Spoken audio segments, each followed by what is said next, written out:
everyone, welcome to the pilot episode of the Big Tony broadcast.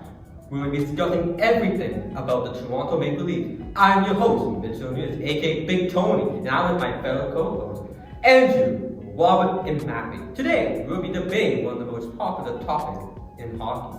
Will the Toronto Maple Leafs blow it again in the first round? I personally believe they won't blow it. They are built to win, because this season, the depth of the squad has been improved, with a good starting goaltender, Jack Campbell, adding veterans like Mark Giordano to boost the defense, and goals coming from different sources, from forward to defense. Leaf Nation are seeing players like Vince Vaughn and Kerfoot, and Big Tony himself, Austin Matthews, having the best regular season, with record being broken, like Matthews, holding the record for the most regular season goals in franchise history. Players stepping up from newly acquired players like Michael Bunting and David Kapp to rookie Jose Juan and Eric Campbell, who got called up from the Marlins and putting in assist. Now, I will pass it on to my co-host. Andrew, we will start with you. Do you think the Leafs are built to win? No, straight up, no. They have disappointed me so much this year. I've burned all my Leafs hats, switched to a Penguins hat. They keep losing to crappy teams like Montreal and Buffalo, and it's at a consistent rate. It's not like it's just once or twice. It's been at least 4 times now. Why would you even say that? Okay, Andrew, like, they're second in your division, have 100 points on the season, and are 4th place in the entire league. Okay, like, throughout the entire season, this team has shown that they're like one of the best teams in the league, consistently. Okay, so Robert, you say they are built to win. Yeah. Can you please elaborate on that? Yeah, like Mitch, like, because of where they are in the standings, like, look where they are. They're up there with the league's best, like Boston, Tampa, the Rangers, Carolina. Like, also, like, with 9 games remaining, the Leafs are on pace to achieve, like, a franchise record in wins and points. So it's like, it's a no-brainer that they're built to win. You guys spend so much cap space on your top 6 forwards. You're not concerned about your bottom 6 at all? I disagree with you, bro. The third line, Dylan Edward, Cap, and Mikhail are having the best career offensively, especially on the penalty killing. Look at the stat. Edward, 27 points. Mikhail, 24 points. Cap, 13 points. Looking at the game, when you watch them, majority of the short-handed goals are coming from that third line. So the offensive stats of Ingvall, Kemp and McCabe are not the impressive sort. Ingvall only has 27 points in 68 games. Kemp only has 23 points in 72 games, and McCabe has 24 points in 43 games. McCabe is only one out of the 3 who has decent offensive side. Okay. But you gotta look at it this way, like, their job on the team isn't to score goals and produce offensively. Their job is to be a defensive shutdown line where they prevent the other team from getting offense. Like, they've been doing like a great job of that all season. Okay, but the playoffs are going to tighten up. Matthews and Marner aren't going to be the same offensive players they were. People are going to be on them more. They're going to be more aware of where they are on the ice. Like, you're going to need scoring from your bottom 6. Let's go to the cup-winning teams in Pittsburgh in 2016 and 2017. They had Phil Kessel on the third line, and he was absolutely lighting it up the whole time. So, Matthew, how about you? What do you think? Are they built to win? No, they aren't built to win in playoffs. Their biggest problem is their goaltending. Campbell has not played a while since before the league-wide COVID outbreak, which was in December. They also lost Mrazek for 6 weeks, which means that they have Eric Algren as a breakup goalie, and we still have no idea how good he is. He's only played 10 games in his entry NHL career. They only have only hope in goal in Campbell plays the way he did last year and plays who he in the last 3 months of the season. I believe he will. Because look from the first half of the season. Before the All-Star, he was a candidate for the Louisiana Award for his save percent, being above 900% in October, December, while being ranked in the top 10 for goaltending in wins and start. Yeah, although he is struggling right now, but he is still one of the most important players on the team, and he is a key player for their success. Okay, but for who good he was back then, he has been just as said statistically since then. In January, Campbell's save percentage was 880, 894 in February, 845 in March, and sorry, 891 so far in April. Those aren't the states of goalies that can lead a team to Stanley Cup. Essentially, a team like the Leafs, where the defense is not the best either. Okay, but you know what the crazy part is about Campbell's stats from January till now? He doesn't have a losing record in all 3 of those months. The only month where he doesn't have a winning record is March, and he's 500. He has 1 win, 1 loss. So.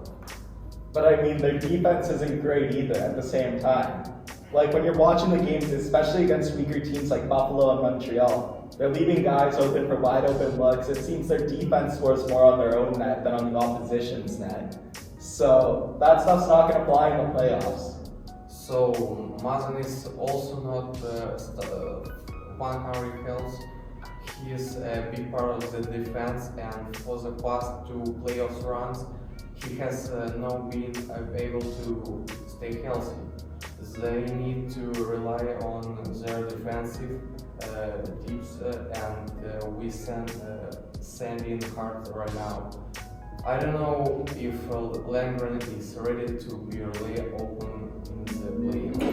I do not agree with that. Landgren is ready, bro. He has played a career high 53 games so far, and he has 21 points. He also has 53 blocked shots.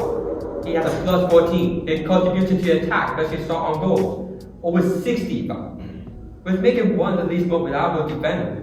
Also, while he has been defense partners with Tirana, he has been playing great. While David and Tirana are on the ice together, the Leafs are getting 61.54% of the shots. Even with the defensive problem, you say they possess, their offense is what is going to carry them to the Stanley Cup. Aside from Matthew and Bonner, look at how guys like Bunting and Kerber have performed in our season. Both those guys are having career seasons, with Bunting having 57 points in 72 games, and Kerber having 48 points in 72 games. These stats prove to you that the Leafs have good scoring depth. Their opponents cannot just focus on the core forward like Matthew, Marner, Tavares, and Nylander. Sorry, boys, I feel like I'm Matthews and Marner in the playoffs.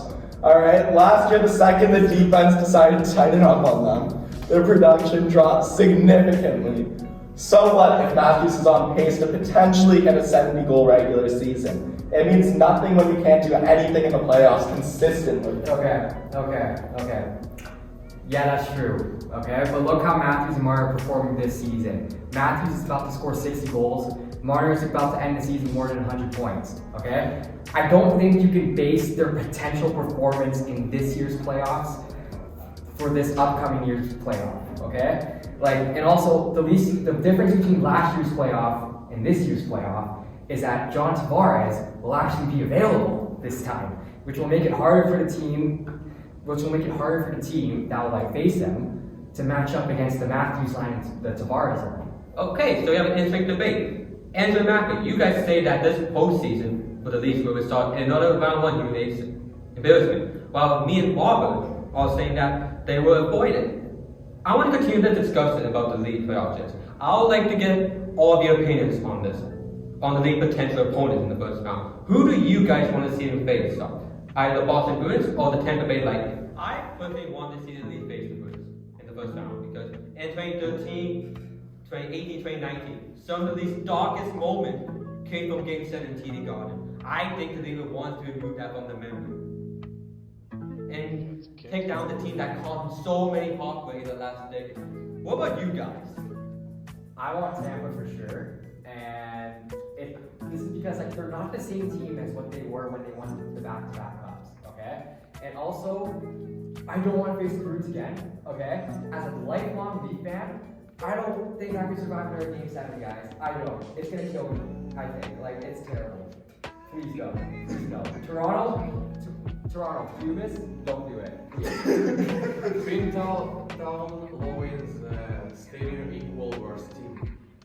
I would definitely rather play Tampa here. We have two strong teams that we're comparing, but I think Tampa's going to provide us with the best opportunity to break out of our slump. So, yeah, as Robert said, please don't make us go through this again. Why would you guys want Tampa? I think Boston would be a better opponent because of the history throughout the whole Stanley Cup playoffs.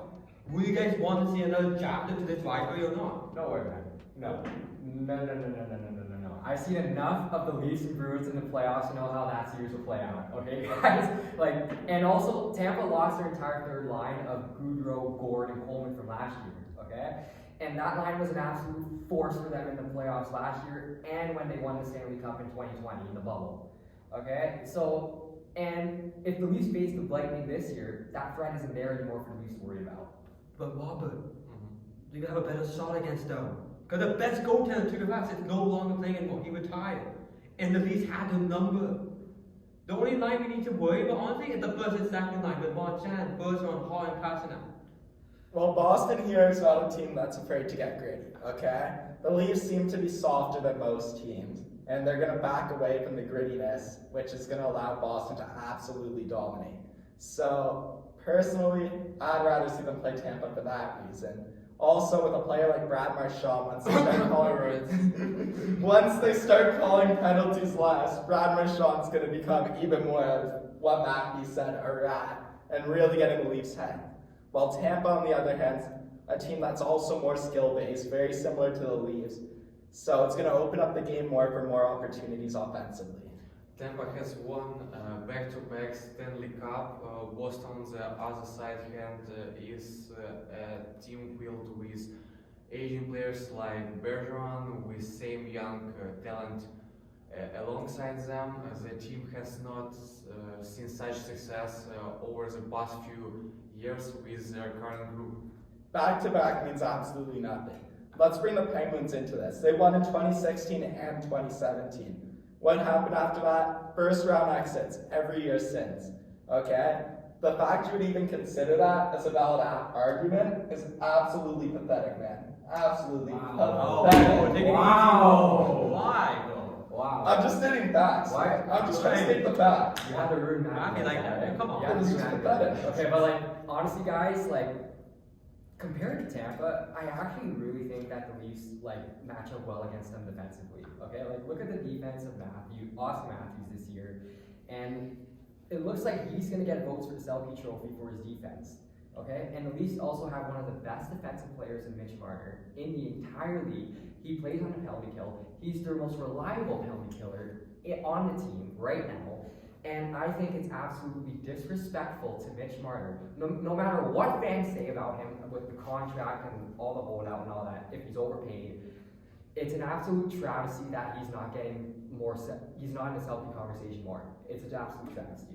But do you think about it? The Leafs have the capability breaking down the Bruins defense because Tampa had an all-star caliber goaltender in Andrei Vasilevsky. Backline full of depth like Victor Hedman, Ron McDonald, and Mikhail Sergachev. I think they have a better shot breaking down the D for Boston rather than Tampa. Goudreau missed almost half of this season, only playing 38 games out of 73. Now that he's back in the lineup, he's another absolutely scoring threat for Tampa. Also has had a pretty consistent link up throughout the season. Is comparison, and we will not have any surprises going into the playoffs. Well, I mean, another argument here is that Tampa's special teams have been significantly worse all season, okay? Boston's been way better, and everybody knows that special teams will be critical in the playoffs, okay? Boston is ranked 11th in the league for power play with a 22.3% scoring rate, and 8th in the league in penalty kill with 82.5% killed off. While Tampa is 15th in the league in power play with a 21.1% and 10th in the league in penalty kill with an 81.8%, which is way bad. That doesn't mean anything, bro. The Leafs are ranked number 1 on the power play. That's true. And the Leafs power play is absolutely terrific right now. I have to say that. Okay, but listen, guys. I still think Tampa is the better matchup for the Leafs. Okay, like look how the Leafs performed against them this season, just this season. Okay, they played 3 games against them, and they've won 2 out of the 3. And one of them was just a week ago, I believe, where Matthews absolutely just destroyed Vasilevsky in the Lightning with a hat trick. Okay, and we all remember that game. Yeah, I remember. And it was pretty much one of the best games I've ever seen Austin Matthews play in his entire career. Okay? And also again with the Bruins, that matchup scares me, guys. It really does. And it should scare a lot of other Leaf fans. It should scare all of us at this table, this Bruins matchup that could potentially happen again. Because the history between these 2 teams, it's not good on the Leafs. It's not good. Oh, wow, okay, guys. So I think we all had a great debate.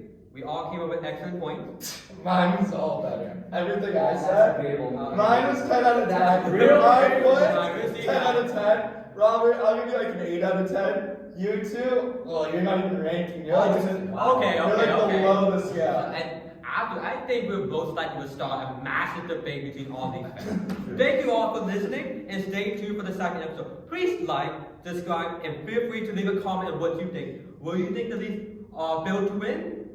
And who you guys want to see them face off? Follow all our social media. Link will be in the description below. See ya! Big Tony out. Peace out!